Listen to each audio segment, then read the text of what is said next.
اگر آپ نے کبھی قرآن مجید کی تلاوت کی ہے، جیسا کہ مجھے امید ہے کہ آپ نے ضرور کی ہوگی، تو آپ نے کچھ صورتوں کے آغاز میں ان جدا جدا حروف کو ضرور دیکھا ہوگا۔ در حقیقت دوسری سورہ یعنی سورۃ البقرہ بھی انہی حروف سے شروع ہوتی ہے، لہٰذا آپ ان سے نظریں نہیں چرا سکتے۔ ہمیشہ سے یہ ایک بحث کا موضوع رہا ہے کہ ان حروف کا مطلب کیا ہو، یہ صرف صورتوں کے آغاز پر ہی کیوں آتے ہیں، اور ہم انہیں صحیح طریقے سے کیسے پڑھیں۔ یہ ویڈیو انہی سوالات کے جواب دینے کی کوشش کرے گی۔ تو آئیے شروع کرتے ہیں۔ سب سے پہلے یہ جاننا ضروری ہے کہ ان حروف کے بارے میں مختلف آراء پائی جاتی ہیں۔ عربی میں ہم انہیں الحروف المقطعہ کہتے ہیں، اور میں نے علماء اور محققین کے 3 بڑے نظریات چن کر پیش کیے ہیں۔ پہلا گروہ کہتا ہے کہ نبی کریم صلی اللہ علیہ وسلم نے ان جدا جدا حروف کی تفسیر ہمیں بیان نہیں کی، لہٰذا یہ لوگ ان کی تفسیر کرنے سے باز رہتے ہیں، اور ان کا کہنا ہے کہ ان حروف کا اصل راز اور حکمت غیب میں سے ہے، اور یہ بات ایک حد تک درست بھی ہے۔ لیکن پھر دوسرا گروہ آتا ہے جو یہ سمجھتا ہے کہ ان حروف کے اندر کئی راز پوشیدہ ہیں اور ہم ان کو جاننے کی کوشش کر سکتے ہیں، تو انہوں نے یہی کرنے کی کوشش کی۔ چنانچہ بعض لوگوں نے ان حروف کو جوڑ کر بامعنی جملے بنانے کی کوشش کی اور مختلف نتائج پیش کیے۔ مثلا انہوں نے یہ جملہ بنایا ہے جس کا مطلب ہے ایک دانا کلام جس میں راز ہے، اور کچھ نے ایک اور جملہ بنایا جس کا ترجمہ بنتا ہے ہم ایک سیدھی راہ پر ہیں، اور کچھ لوگوں نے ہر حرف کو ایک عدد میں تبدیل کیا اور پھر ان اعداد کو جمع کر کے ایک خاص تناسب یا پھر سنہری عدد حاصل کرنے کی کوشش کی۔ بات یہ ہے کہ اس مکتب فکر سے تعلق رکھنے والے لوگوں نے ان حروف کی نوعیت اور مطلب کو سمجھانے کے لیے بہت سی کوششیں کی ہیں، لیکن ان میں سے کسی نے بھی اپنی تفسیر کے لیے کوئی پختہ دلیل فراہم نہیں کی۔ پھر تیسرا گروہ ہے جس نے ان حروف مقطعات کی حکمت کو صحابہ کرام رضوان اللہ علیہم اجمعین کے مروی تفسیرات سے سمجھنے کی کوشش کی ہے۔ صحابہ کرام وہ حضرات ہیں جو نبی کریم صلی اللہ علیہ وسلم کے ساتھی تھے۔ اس گروہ کے علماء ایک ایسی تفسیر پر پہنچے جو یہ کہتی ہے کہ یہ حروف قرآن مجید کی معجزاتی حیثیت کو ظاہر کرنے کے لیے رکھے گئے ہیں، یعنی اس کا مطلب یہ ہے کہ اگرچہ قرآن مجید انہی سادہ حروف سے بنا ہے جنہیں ہم روزمرہ کی گفتگو میں استعمال کرتے ہیں، جیسے الف، لام، میم، تب بھی پوری انسانیت قرآن کا مقابلہ نہیں کر سکتی، یہاں تک کہ اس جیسی ایک سورہ یا ایک آیت بھی نہیں لا سکتی۔ یہ خاص طور پر عربوں کے لیے بہت بڑا چیلنج تھا، کیونکہ قرآن نازل ہونے کے وقت عرب لوگ اپنی شاعری اور زباندانی کے لیے مشہور تھے۔ اس نظریے کے حامیوں نے کچھ دلائل بھی پیش کیے ہیں۔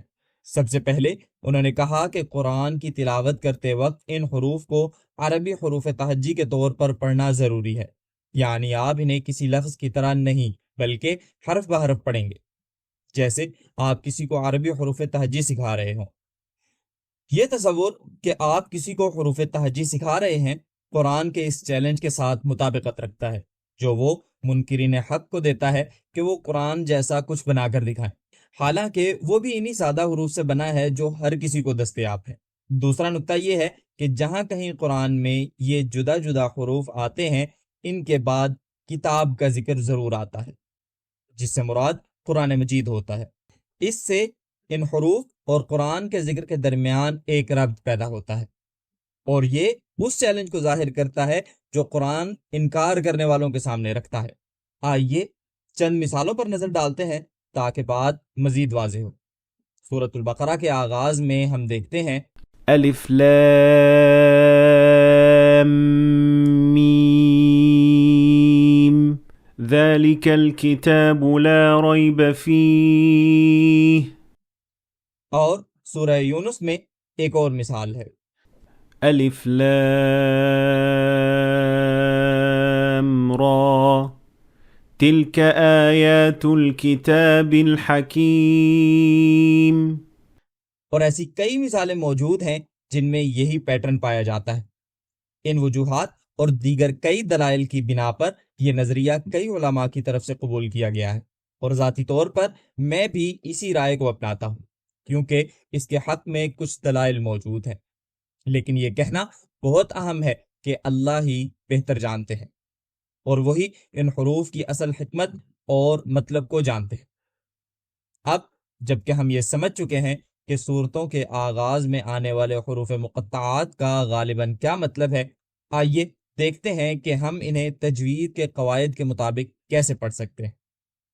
یہ جدا جدا حروف 3 حصوں میں تقسیم کیے جاتے ہیں۔ پہلا گروپ وہ حروف ہیں جن پر مد کامل آتی ہے، یعنی 6 حرکات، اور وہ حروف یہ ہیں: لام، میم، نون، سین، صاد، قاف، کاف، عین۔ نوٹ کریں کہ میں ان حروف کو کیسے ادا کر رہا ہوں۔ ان حروف کی ادائیگی کرتے وقت آپ کو انہیں 3 حروف میں لکھنا پڑتا ہے۔ مثلا لام آپ ایسے لکھیں گے، اور میم کچھ یوں لکھیں گے، اور اسی طرح، اور ہر بار جب آپ ان حروف کو جدا جدا پڑھیں تو آپ کو 6 حرکات دینی ہوں گی۔ دوسرے گروپ کے حروف وہ ہیں جن پر صرف مد طبیعی آتی ہے، یعنی صرف 2 حرکات، اور وہ حروف یہ ہیں: ح، یا، را، ہ، طا۔ نوٹ کریں کہ میں ان حروف کو کیسے ادا کرتا ہوں۔ آپ دیکھیں گے کہ یہ سب 2 حروف سے مل کر بنتے ہیں۔ ہم کہتے ہیں ح، نہ کہ ح، اسی طرح را، نہ کہ را، اور یہ سب صرف مد طبیعی لیتے ہیں۔ آخر میں تیسرا گروپ ہے جو صرف ایک حرف پر مشتمل ہے اور جس پر کوئی مد نہیں آتی، وہ ہے الف۔ اب آئیے ان معلومات کو سورہ مریم کے آغاز پر لاگو کرتے ہیں۔ سورہ مریم 5 جدا جدا حروف سے شروع ہوتی ہے۔ آئیے دیکھتے ہیں کہ جب ان کی تلاوت کی جائے تو وہ کیسی لگتی ہے۔ کاف ہا یا عین صاد۔ نوٹ کریں کہ میں ہا اور یا کے درمیان تیزی سے بڑھ گیا، کیونکہ ان دونوں پر صرف مد طبیعی آتی، باقی تمام حروف پر 6 حرکات آتی ہیں۔ ایک اور مثال: حامیم۔ اب جب کہ آپ ان حروف کی تلاوت کے اصول سمجھ چکے ہیں تو 2 باتوں کا خاص خیال رکھنا ہوگا۔ پہلی بات، جب آپ ان حروف کی تلاوت کرتے ہیں تو ایک حرف سے دوسرے حرف کی طرف جاتے ہوئے تمام تجوید کے قواعد کو لاگو کریں، کیونکہ اگر آپ ان حروف کو گہرائی سے دیکھیں تو آپ دیکھیں گے کہ یہ الفاظ کی طرح ہی پڑھے جاتے ہیں۔ تو جب آپ لام کہتے ہیں اور پھر میم، تو آپ دیکھیں گے کہ لام کے اختتام پر میم ہوتا ہے، اور اسی طرح میم کی ابتدا بھی میم سے ہوتی ہے۔ اس کا مطلب یہ ہے کہ انہیں آپس میں ادغام کرنا ہوگا، جیسے الف لام میم۔ ایک اور مثال، جبکہ سین کے آخر میں نون ہے اور اس کے بعد قاف ہے تو آپ کو اخفا کرنا ہوگا، جیسا کہ عین سین قاف۔ لیکن توجہ دیں، آپ ان جدا جدا حروف کا ان کے بعد آنے والے الفاظ میں ادغام نہیں کر سکتے۔ مثال کے طور پر سورۃ القلم میں آپ نون کے آخر میں آنے والے نون کو اس کے بعد آنے والے واو میں ادغام نہیں کر سکتے، یعنی یہاں کوئی ادغام نہیں ہوگا۔ آپ کو ان دونوں کو الگ الگ پڑھنا ہوگا، اور یہ اس طرح پڑھا جائے گا: نون